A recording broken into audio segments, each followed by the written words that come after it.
자, 최근에 듣게 된 가장 충격적인 소식은요, 친미국 성향의 중동 산유국들, 예를 들면 사우디아라비아, 아랍에미리트, 카타르, 바레인 등과 같은 국가들이 미국에 달러 스와프화를 요청했다는 소식입니다. 자, 그러면 한국은 어떻게 될까요? 그런데 미국의 반응이 더 충격적입니다. 이들 중동 산유국들이 미국에 요청한 달러 스와프화는 일회성이었는데 반대로 미국은 일회성이 아니야. 앞으로 필요하면 달러를 마음껏 가져도 써야 돼 하는 상설 스와프를 검토한다. 자, 이렇게 이야기하고 있습니다.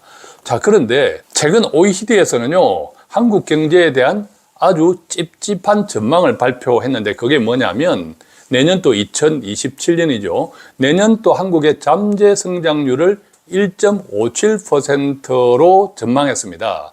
자, 만약 그것이 현실화되면 내년도에 무려 15년 동안 한국의 잠재 성장률은 계속 떨어지는 셈입니다. 자, 한마디로 최근 주가 좋죠. 반도체 좋죠. 자, 그런데 이 반도체 호황에 가려져 있는 한국의 저성장에 대한 위험을 지적하고 있는 것인데요. 자, 그렇다면 지금 가진 내 돈 정말 어떻게 해야 할까요? 자, 미국 이란 전쟁, 이른바 중동 전쟁은 어떻게 끝나든 과정이 어떻든 상관없이 충격이 이제 시작되고 있습니다. 예컨대 4월달 소비자 심리 지수는 99.1을 가리키고 있습니다. 100을 밑돌면 경기가 안 좋아질 거라고 본다는 뜻인데요. 소비자 물가 상승률은 2.2%인데 여기에 수입 물가는 엄청 올랐습니다. 16.1% 강달러 때문에 그렇죠. 자, 이처럼 중동 전쟁의 영향이 1분기에는 크게 나타나지 않았지만 물가를 통해 2분기부터 조금씩 나타나고 있습니다. 물가가 오른다는 것은 금리가 오를 가능성이 크다는 것, 최소한 금리가 떨어질 일은 없다는 것을 뜻하죠. 경제가 좋지 않죠? 실물 경제가. 그런데 금리까지 오르기 시작하면 어떻게 될까요? 자, 그런데 이 같은 와중에요, 앞서 말씀드렸지만 중동의 금융 허브 국가로 잘 알려져 있죠. 아랍에미리트입니다. 아랍에미리트가 미국의 통화 스와프를 요청했는데 이것을 계기로 미국은 아예 친중동 국가, 예컨대 사우디, 오만, 카타르, 바레인 등 중동 산유 국가들에게 달러 스와프, 심지어 일시적이 아니라 상설 스와프를 시행하는 방향으로 진행하고 있다고 합니다. 알다시피 달러 스와프는 만약의 경우 달러가 부족할 때 마치 마이너스 통장처럼 미국에서 달러를 빌려 쓸 수 있는 협정이죠. 물론 중동 대부분의 국가들은 이번 전쟁에 직격탄을 맞았지만 그렇다고 당장 달러가 없는 것도 아닙니다. 예컨대 아랍에미리트만 하더라도 현재 외환 보유액 3천억 달러, 원화로 약 450조 원 가까이 될 뿐만 아니라 특히 산유국이기 때문에 원유를 팔아서 달러로 벌면 됩니다. 알다시피 페트로 달러잖아요. 그러니까 중동에서 원유를 거래하면 달러로만 결제해야 하기 때문입니다. 자, 그렇다면 이 같은 페트로 달러 체제에서 중요한 것은 무엇일까요?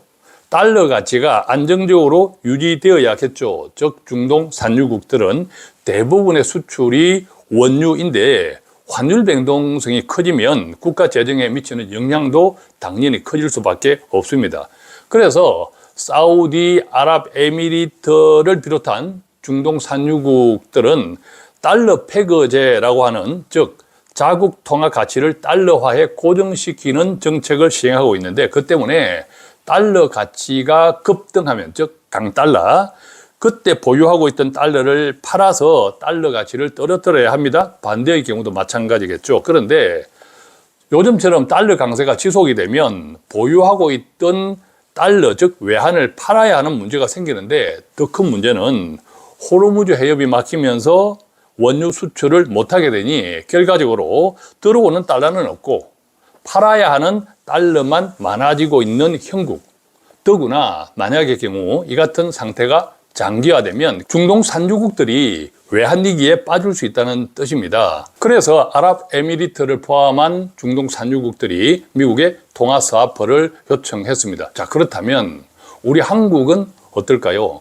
자, 구체적인 행편은 서로 다르지만 중동 국가들이 달러 부족을 걱정할 정도라면 수출로 먹고 사는 한국도 당연히 좋은 일은 아니죠. 물론 전쟁은 언젠가 끝날 것이지만 어떻게 끝날지, 언제 끝날지는 아무도 모릅니다. 설령 전쟁이 평화롭게 끝나더라도 그로 인한 후유증은 상당히 오래 지속될 것이고 지금 한국 경제에도 나타나고 있습니다. 지난 4월달 물가가 그렇게 말해주고 있죠. 더 큰 문제는요, 대부분 국가들이 공감하는 것처럼 미국 이란 전쟁과 같은 지정학적 리스크가 앞으로 더 많아지면 많아지지 결코 줄어들지 않을 것이다. 공감하시죠? 그러니까 특히 한국 투자자들에게 달러 자산은 정말 중요합니다. 자, 그런데요, 아랍에미리트를 비롯한 중동 산유국들이 미국에게 통화 스와프를 요청하는 과정에서 주목해야 할 중요한 내용이 있습니다. 예컨대 아랍에미리트는 통화 스와프를 요청하면서 그것을 받아주지 않으면 위안화를 사용할 수 있다고 말했다고 합니다. 자, 이것은 미국에게 정말 엄청난 협박이거든요. 한마디로 달러 패권이 붕괴될 수 있다. 그 단초가 될 수 있다라는 뜻이기 때문입니다. 즉, 이번 미국-이란 전쟁을 겪으면서 미국 중심의 글로벌 경제 패권의 축이 흔들리게 되었다는 점을 기억하면 좋겠습니다. 그것뿐만이 아니라요, 대부분의 중동 국가들은 소위 국부 펀드라는 것을 운영하고 있는데 규모가 엄청납니다. 그런데 이들 국부 펀드는 미국의 국채뿐만 아니라 각종 달러 표시 금융 상품에도 투자를 합니다. 그러니까 달러를 많이 가지고 있다 이렇게 이해하시면 되는데, 심지어 최근에는 미국 사모 대출 펀드에 투자했다는 소식도 들어와 있죠. 즉 중동 산유국들은 미국 달러의 VVIP 고객들인 셈입니다. 그런데 만약의 경우 이 같은 중동 산유국들이 국부 펀드를 통해서 미국 국채를 팔고 달러를 방어해야 한다라는 태도로 돌아서면 당연히 미국 국채 가격 하락에 영향을 줄 것이고 그것은 곧 미국 국채 금리 상승에 영향을 주겠죠. 자, 그러니까 중동 산유국들이 요청한 통화 스와프는 미국 입장에서 달러 패권뿐만 아니라 중국 위안화의 가치 상승을 막아야 하는 문제, 그리고 미국 국채 시장의 안정 등 여러 가지 다급한 사정과 맞물려 있습니다. 그래서 미국이 중동 산유국들과의 달러 스와프를 일시적인 것이 아니라 보다 적극적인 상설 스와프를 검토해 보겠다고 하면서 중동 산유국은 물론 미국 모두에게 그렇게 하는 것이 도움이 될 것이다 라고 말하고 있습니다. 자, 그런데 우리 입장에서 중요한 것은 달러 패권이나 중국 위안화 그리고 미국 국채가 아니라 지금 내가 가진 돈, 그것을 바탕으로 한 우리들의 노후겠죠. 그런데 참 아이러니하지만 달러 패권이 약화되는 현상이 두드러질수록, 즉 환율이 요동칠수록 그 과정에서 원달러 환율은 더욱 불리해질 수 있습니다. 왜냐하면 한국은 미국 경제에 연결되어 있고 달러 패권이 흔들린다는 것은 한국 경제도 흔들릴 수 있다라는 뜻이기 때문입니다. 즉 한마디로 이번 전쟁이 어떻게 끝나든 달러 패권을 둘러싼 금융시장의 패권 전쟁, 즉 달러 전쟁은 더욱 격화되리라 생각합니다. 자, 이런 행편에서 최근 OECD는요, 2027년 내년 또 한국 잠재 성장률을 1.57%로 예상했는데 이 같은 예상이 현실화되면 한국의 잠재 성장률은 무려 15년 이상 하락하게 된다는 우울한 소식입니다. 참고로 잠재 성장률은요, 한 나라의 자본과 노동력, 자원 등 모든 생산 요소를 쓰면서도 물가 상승을 유발하지 않고 달성할 수 있는 최적의 경제 성장률을 말합니다. 즉 잠재 성장률은 한 국가 경제의 기초 체력이다 이렇게 이해하시면 되는데, 그런데 지금 한국은 반도체가 펄펄 날고 있는데 무슨 걱정이냐고 생각하시는 분들도 있을 것입니다. 자, 그런데 반도체는 날아오르지만 다른 산업은 시들어가고 있다. 이것이 현실.